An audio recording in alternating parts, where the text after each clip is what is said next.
Hello प्यारे दोस्तों, good morning.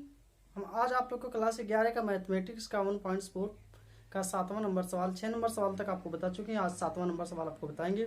7वां number सवाल बहुत ही अच्छा सवाल है, इसको पहले समझने की कोशिश कीजिए। लिखा है 7वां नंबर, यदि ए बराबर एक्स सच डेट एक्स एक प्राकृतिक संख्या है तो ए आपका कोई समुच्चय है जो दिया होगा, यह एक क्या प्राकृतिक संख्या है। दूसरा क्या कह रहा है, बी सच डेट एक्स एक सम प्राकृतिक संख्या है। सम प्राकृतिक संख्या का मतलब 2 4 6 8 10 12 14 16 18 20 22 इस तरीके से। तीसरा दिया सी दिया जो आपका उसी के अंतर्गत एक्स एक विषम प्राकृतिक संख्या है। विषम का मतलब 1 3 5 7 9 2 11 इस तरीके से। उसके बाद डी नंबर आपका दिया है, एक आभास संख्या है। तो जो डी नंबर समुच्चय है, एक आभास संख्या 2 3 5 7 11 इस तरीके से है। तो देख लीजिए क्या क्या दिया है समुच्चय। ए बराबर क्या दिया है, ए क्या है, प्राकृतिक संख्या है। तो प्राकृतिक संख्या के अंतर्गत ए बराबर आपका क्या दे दिया है, 1 2 3 4 5 डॉट डॉट इनफाइनाइट। ये बराबर हो गया। बी बराबर क्या दिया है, ये बी एक्स डेट एक सम प्राकृतिक संख्या है। तो सम में आपका आ जाएगा 2 4 6 8 10 12 14। तो बी बराबर आपका दिया है 2 4 6 8 10 डॉट डॉट डॉट इनफाइनाइट। और सी बराबर देखिए क्या कह रहा है, सी कह रहा है एक्स सच डेट एक विषम प्राकृतिक संख्या है। तो विषम प्राकृतिक संख्या आपको पता है 1 3 5 7 9 11। और डी कह रहा है एक्स सच डेट एक्स आभास संख्या है। तो आभास संख्या आपको पता है 2 3 5 7 11 13 डॉट डॉट इनफाइनाइट। ये आपके समुच्चय जो जो दिया गया है वो आपको क्या किया, आप श्याम पट्टी पे उसको क्या कीजिए, लिख लीजिए। उसके बाद अगला आपका कह रहा है, पहला सवाल कह रहा है ए इंटरसेक्शन बी, यानी ए बी में क्या जो उभयनिष्ठ हो, जो दोनों में कॉमन हो। तो ए इंटरसेक्शन बी आप निकाल लीजिए, ए इंटरसेक्शन सी निकाल लीजिए, ए इंटरसेक्शन डी निकाल लीजिए, बी इंटरसेक्शन सी निकाल लीजिए, सब निकाल लीजिए। हम सिर्फ आपको पहला और दूसरा सवाल बताएंगे, बाकी जो सवाल है आप खुद करेंगे। तो देखिए सवाल हम लिख दे रहे हैं, देखिए ये सवाल आप चुटकियों में लगा सकते हैं, मतलब ऐसे चुटकी बजा दिए सवाल का आंसर आ गया। देखिए ए आपका प्राकृतिक संख्या है, ए आपका सम प्राकृतिक संख्या है, एक विषम प्राकृतिक संख्या, एक है अभाज्य प्राकृतिक संख्या। समझ में आ गया। अब देखिए ए इंटरसेक्शन बी, यानी ए इंटरसेक्शन बी। तो ए इंटरसेक्शन बी का मतलब ये होता है, इंटरसेक्शन का मतलब ये तो जो दोनों में कॉमन हो। देखिए इसमें दोनों में ए और बी में क्या कॉमन मिल रहा है, 2 मिल रहा है, 4 मिल रहा है, 6 मिल रहा है, 8 मिल रहा है, 10। तो आपको कौन सा कॉमन मिल रहा है, विषम प्राकृतिक संख्या आपको क्या मिल रहा है, कॉमन मिल रहा है। तो ए इंटरसेक्शन बी वाली में आपका हो जाएगा 2 4 6 8 10 12 14 16 18। समझ में आ गया। दूसरा क्या है ए इंटरसेक्शन सी। तो ए और सी में कौन सा कॉमन है, तो ए और सी में क्या, सी वाला क्या है, कॉमन है। 1 3 5 7 11 डॉट डॉट डॉट क्या है, इनफाइनाइट्स। ये आपके क्या है, कॉमन है। उसके बाद क्या ए इंटरसेक्शन डी। तो ए इंटरसेक्शन डी वाले में डी वाला ही कॉमन होगा, क्यों, क्योंकि इसमें तो सभी संख्याएं हैं, एक से लेकर के सब कुछ है। इसमें क्या है, जो कटेगा नहीं वही सिर्फ है। इसका मतलब क्या है, ये सभी की सभी होंगी। उसके बाद क्या कह रहा है, बी इंटरसेक्शन सी। बी और सी में कौन से कॉमन है, बी और सी में क्या है, कोई कॉमन नहीं है। तो बी और सी का जो इंटरसेक्शन होगा वह क्या हो जाएगा, फाइव हो जाएगा। आपका क्या हो जाएगा, फाइव हो जाएगा। बी और डी, ए बी है और आपका क्या है, डी है। बी और डी में सिर्फ एक ही चीज कॉमन है, वह क्या है, 2 है। उसके बाद का सी और डी, सी और डी में क्या है, कॉमन है, 3 है, 5 है, 7 है, 11 है, 13 है। ये सभी के सभी क्या है, कॉमन है। इसका मतलब ए है, चलिए देखिए ए इंटरसेक्शन बी में कौन सा कॉमन है, 2 4 6 8 डॉट डॉट डॉट। ऐसे भी कह सकते हैं। आपका बी हो गया। ए और सी में कौन सा कॉमन है, तो ए और सी में सी वाला कॉमन है, 1 3 5 7 9 डॉट डॉट डॉट इनफाइनाइट। ऐसे भी आप कर सकते हैं, इसको सी लिख सकते हैं। ए इंटरसेक्शन डी, तो ए इंटरसेक्शन डी में आपका कौन सा कॉमन है, ए और डी में देखेंगे यही सब मिलेगा, 2 5 2 3 5 7 11 डॉट डॉट इनफाइनाइट। इसको आप डी में लिख सकते हैं। बी और डी में देखिए कौन सा कॉमन है, ए बी है और A D, B intersection C, B और सी में देखिए कोई कॉमन नहीं दिख रहा है, और ये आपका क्या हो गया 5 हो गया। बी और डी, बी और डी में कॉमन क्या है, देखिए 2 है, 2 है ना, बी और डी में 2 है, उसके बाद कोई कॉमन नहीं होगा। सी और डी में, सी डी में देख लीजिए कौन सा कॉमन है, 3 कॉमन है, 5 कॉमन है, 7 कॉमन है, उसके बाद 11 कॉमन है, 13 कॉमन है, 17 कॉमन है, इस तरीके से 19 कॉमन है। इस तरीके से आपका क्या होगा, बढ़ता हुआ क्या हो जाएगा, चला जाएगा। आपको ये सवाल समझ में आ गया। 7वां नंबर जो आपका सवाल है, ये क्या बहुत ही बढ़िया सवाल है, बस सिर्फ आपको थोड़ा सा ही देखना है ये क्या है, ए क्या कह रहा है, बी क्या कह रहा है, सी क्या कह रहा है। उसके बाद इंटरसेक्शन का मतलब ये होता है जो दोनों में कॉमन हो, आंख मीचते हुए आप उस सवाल को क्या कर सकते हैं, सॉल्व कर सकते हैं। ठीक है। 8वें नंबर सवाल में हमें ये पता करना है असंयुक्त है कि नहीं है। असंयुक्त का मतलब ये होगा अगर जो दोनों में कॉमन नहीं है तो वह संख्या क्या है, असंयुक्त है। अगर ये दोनों में कॉमन है तो वह संख्या क्या है, असंयुक्त नहीं है। तो वह समुच्चय कह सकते हैं, असंयुक्त नहीं है। अगर जो दोनों में कॉमन होगा तो वह क्या होगा, असंयुक्त नहीं होगा। अगर जो दोनों में कॉमन नहीं है तो वह क्या होगा, असंयुक्त होगा। देखिए आप सवाल पहले पढ़िए 8 नंबर। पहला नंबर सवाल दिया 1 2 3 4 तथा एक समुच्चय ये है 1 2 3 4 तथा x एक प्राकृतिक संख्या है। मान लीजिए हम a बराबर कुछ मांग रहे हैं और b बराबर कुछ मांग रहे हैं। पहला सवाल हम मान ले रहे हैं, एक समुच्चय आपका दिया a बराबर दिया है 1 2 2 3 4, एक समुच्चय है। दूसरा समुच्चय है b, मान लीजिए ये दिया है x जो दिया है x का जो मान है इस तरीके से है, तो b बराबर आपका क्या हो जाएगा 4 5 6, है ना। तो देख लीजिए a और b में जो आपका 4 है यह क्या कॉमन है कि नहीं। अगर वह 4 क्या है, कॉमन है, तो यह आपका क्या होगा, असंयुक्त समुच्चय नहीं होगा।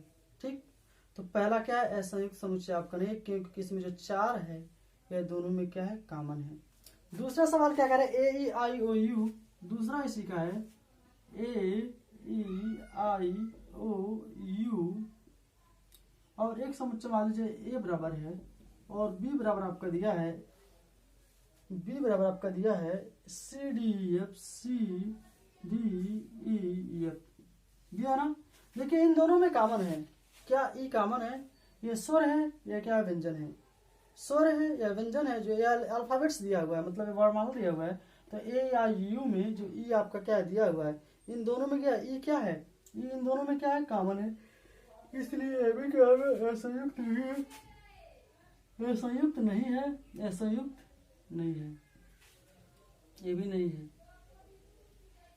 तीसरा आपका क्या कह रहा है, तीसरा कह रहा है x सच दैट x एक समपूर्णांक है। समपूर्णांक का मतलब ये क्या हो गया, समपूर्णांक का मतलब ये हो गया 2 4 6 8 10 12 14 16 18 -2 -4, इस तरीके से हो गया। और विषम पूर्णांक का मतलब देखिए, समपूर्णांक का मतलब देख लीजिए क्या हो गया, समपूर्णांक का मतलब 2 हो गया, 4 हो गया, 6 हो गया, 8 हो गया, dot dot infinites, -2 -4 -6 dot dot infinite minus का एक समुच्चय आपका ये हो गया। बी बराबर आप मान लीजिए विषम वाला क्या मानेंगे, माइनस इनफाइनाइट मान लीजिए। देखिए ऐसे डॉट डॉट डॉट, यह क्या हो जाएगा, 1 हो जाएगा, -1 3 -5, ऐसे डॉट डॉट, ऐसे जीरो दोनों में कर सकते हैं आप, जीरो का कोई मतलब नहीं है, यहाँ पे हम उसको नहीं देखेंगे। इसमें हो जाएगा -+1 3 5 7 डॉट डॉट इनफाइनाइट। देखिए इन दोनों में कोई कॉमन नहीं दिखा है। देखिए एक है सम, दूसरा है क्या, विषम। सम का मतलब क्या होता है, जो 2 से कट जाए, विषम का मतलब क्या होता है, जो 2 से ना कटे। तो 2 से नहीं कटेगा तो भाई वह क्या हो जाएगा, विषम हो जाएगा, जो 2 से कट जाएगा वह क्या हो जाएगा, सम हो जाएगा। तो इन दोनों में कोई आपका क्या है, कॉमन नहीं है। इसलिए जो तीसरा नंबर है असंयुक्त है। जो 2 से कट जाए उसको हम क्या बोलते हैं, सम बोलते हैं, जो 2 से ना कटे उसे क्या बोलते हैं, विषम बोलते हैं। सम और विषम में कोई संख्या कॉमन नहीं होता है, इसीलिए आपका क्या है, असंयुक्त है। समझ में आ गया। तीसरा नंबर सवाल क्या है, संयुक्त है। पहला और दूसरा क्या है, संयुक्त नहीं है। देखिए आपका जो 10 नंबर सवाल है वह आपका बहुत ही अच्छा सवाल है। इसमें हमें याद करना, अंतर समुच्चय याद करना। क्या याद करना है, अंतर समुच्चय। इसमें आपके कितने सवाल, इसमें आपके 12 सवाल हैं। इसमें से हम अगर जो एक सवाल बता देंगे तो आप 11 सवाल क्या करते हैं, अपनी मर्जी से क्या कर देंगे, लगा सकते हैं। क्या कर सकते हैं, अपने मर्जी से क्या कर सकते हैं, आप लगा सकते हैं। तो सबसे पहले देखिए, आपको हम पहले बताएंगे अंतर समुच्चय क्या होता है। तो अंतर समुच्चय के बाद हम क्या करेंगे, आपको 3 सवाल बता देंगे। उसके बाद आप पूरा सवाल अपनी मर्जी से क्या कर लगा सकते हैं। नहीं आएगा तो आप कमेंट दीजिएगा, तो शायद आप कमेंट दीजिएगा, आपको तुरंत बता दीजिएगा।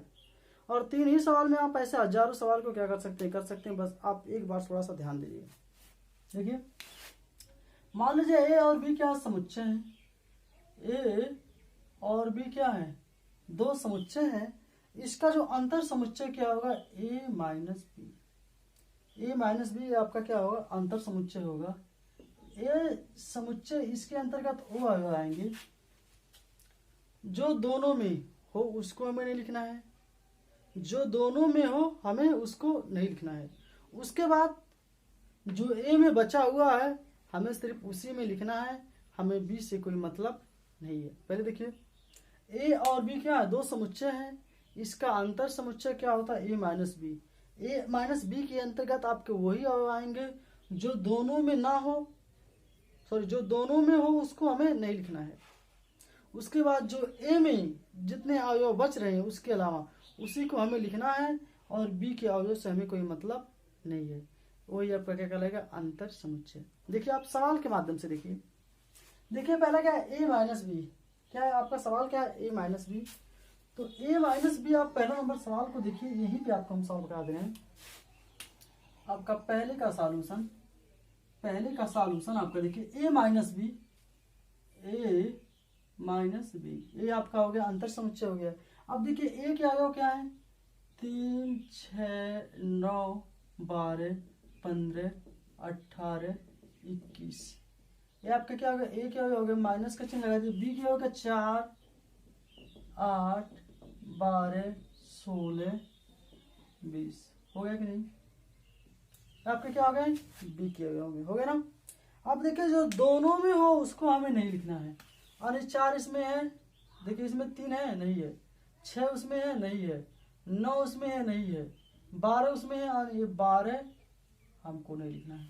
ठीक है, 12, 15 है, इसमें 15 नहीं है। 18 नहीं, 20। और हमें बचा इसमें क्या, इसमें आपका बचा क्या है, 3 बचा है, 6 बचा है, 9 बचा है, 15 बचा है, 18 बचा है, 21 बचा है। इसी को बोलेंगे ए माइनस बी, क्योंकि हमें इसमें जो बचा हमसे उसके मतलब नहीं है। जो दोनों में है उसको हमें नहीं लिखना है, ए में जो बचा है हमें उसी को क्या करना है, लिखना है। समझ में आ गया। ऐसे दूसरे नंबर का देख लीजिए। दूसरा नंबर है ए माइनस सी। तो ए माइनस सी, ए माइनस सी आपका ए कितना है, 3, 6, 9, 12, 15, 18, 21।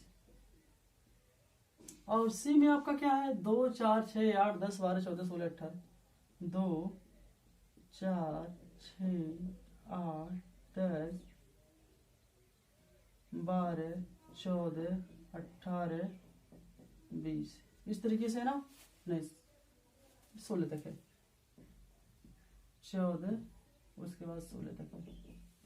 देखिए दोनों में क्या है, 6 है, तो हमें इस 6 को नहीं लिखना है। उसके बाद दोनों में क्या है, 12 है, हमें इस 12 को नहीं लिखना है। और कोई है, नहीं है। तो इसमें क्या बचा है, ए वाले में जो बचा हमें उसी को सिर्फ लिखना है। 3, 9, 15, 18, 21। हमें इस वाले से कोई मतलब नहीं है। चौथा सवाल देख लीजिए, बी माइनस है, तो बी के आपके अवयव क्या है, आप उल्टा कर दीजिए। 4, 8, 12, 16, 20 माइनस 3, 6, 9, 12, 3, 6, 9, 12, 15, 18, 21। हो गया कि नहीं। अब देखिए दोनों में क्या है, 12 दोनों में है, हमें सिर्फ 12 नहीं लिखना है। ये 12 हो गया। उसके बाद इसमें जो बचा है हमें उसी को लिखना है। 4, 8, 16, 20। देखिए b माइनस ए माइनस बी बिल्कुल अंतर है। तो इस तरीके से जितने भी सवाल हैं मेरे प्यारे बच्चों आप उसको कीजिएगा। नहीं आएगा तो आप कमेंट के माध्यम से हमें बताइएगा, हम आपको सारे सवालों का आंसर आपको अपलोड कर देंगे। ठीक, और मुझे विश्वास है कि 100 में 101% आपको ये सवाल समझ में आ गए होंगे। ठीक, देखिए 9 नंबर आपका जो सवाल है 9 नंबर आपका पूरा हो गया। देखिए 10 नंबर सवाल भी आपका वैसे दिया, x बराबर दिया A B C D, y बराबर दिया एफ जी एच। x बराबर क्या दिया A B C D, y बराबर क्या दिया एफ जी एच दिया है। तो x माइनस वाई आपको ज्ञात करना है, y माइनस एक्स ज्ञात करना है, x इंटरसेक्शन हमें y ज्ञात करना है। तो आपको इसको कुछ नहीं करना है, 10 नंबर सवाल आपको छोड़ रहे हैं, आप इसको कर लीजिएगा। इसमें x माइनस वाई उपरोक्त है, y माइनस जेड क्या है उपरोक्त है। ऊपर जैसे बताया गया है x इंटरसेक्शन y, तो A B C D F B D G, तो इसमें बी और डी क्या है दोनों में कॉमन है, यानी तीसरे नंबर का आंसर हो जाएगा x इंटरसेक्शन y का आंसर हो जाएगा बी कामा डी। समझ में आ गया। 11 नंबर सवाल क्या कह रहा है, 11 नंबर, यदि r वास्तविक संख्याएं और q आपका क्या है परिमेय संख्याओं का समुच्चय है तो r माइनस क्यू क्या होगा। वास्तविक संख्याओं में परिमेय संख्याएं अपरिमेय संख्याएं दोनों आती हैं। तो वास्तविक संख्याएं में परिमेय और अपरिमेय दोनों आती हैं। तो परिमेय संख्या में से अगर जो हम वास्तविक संख्या में से अगर जो हम क्या करते हैं परिमेय संख्या को घटाएंगे तो वास्तविक संख्या में परिमेय और अपरिमेय दोनों आता है। तो वास्तविक संख्या में से हम परिमेय को निकाल देंगे तो हमें सिर्फ क्या बचेगा अपरिमेय बचेगा। तो आपका जो r माइनस क्यू होगा 11 नंबर सवाल का आंसर क्या होगा, आपका क्या होगा, आपका r माइनस क्यू क्या होगा, आपका क्या होगा एक अपरिमेय संख्या होगा। समझ में आ गया। 12 नंबर सवाल क्या कह रहा है, बताइए निम्नलिखित कथनों में से कौन सा सत्य है कौन सा असत्य है, अपने उत्तर की याद कीजिए। आपको देखिए पहले नंबर सवाल का है 2, 3, 4, 5 और 3 और 6। पूछ रहा है कि असंयुक्त समुच्चय है। तो भाई 2, 3, 4, 5 और 3, 6, तो 3 दोनों में कॉमन है कि नहीं। तो भाई ये संयुक्त है नहीं है, यानी ये संयुक्त नहीं है, यानी पहला वाला आपका क्या है असत्य है। दूसरा नंबर क्या है A E I O U A B C D, क्या असंयुक्त समुच्चय बिल्कुल नहीं है, क्योंकि ए आई यू में जो ए है वह क्या आपका कॉमन है, इसीलिए आपका यह क्या होगा असंयुक्त समुच्चय नहीं होगा। ठीक, उसके नंबर देखिए तीसरा नंबर सवाल कह रहा है 2, 6, 8, 10 2, 6, 8, 10 तथा 3, 7, 11, 15 असंयुक्त समुच्चय हाँ सत्य है, क्योंकि 2, 4, 6, 8 में 3, 7, 11, 15 एक दूसरे से कोई कॉमन नहीं है, इसलिए आपका क्या है असंयुक्त समुच्चय है। चौथा नंबर सवाल कह रहा है 2, 6, 10 तथा 3, 7, 11 2, 6, 10 तथा 3, 7, 11 में कोई अवयव कॉमन नहीं है। 2, 6, 10 और 3, 7, 11 में कोई कॉमन है नहीं है ना, इसलिए आपका क्या होगा असंयुक्त समुच्चय होगा। ठीक, तो 12 नंबर सवाल में पहला दूसरा क्या है असंयुक्त समुच्चय नहीं है, तीसरा चौथा क्या आपका असंयुक्त समुच्चय है। मेरे प्यारे दोस्तों ये आपका क्या होगा प्रश्नावली समाप्त हो गया। ठीक, हम आपको अगली प्रश्नावली अगली वीडियो में अपलोड कर देंगे। ठीक।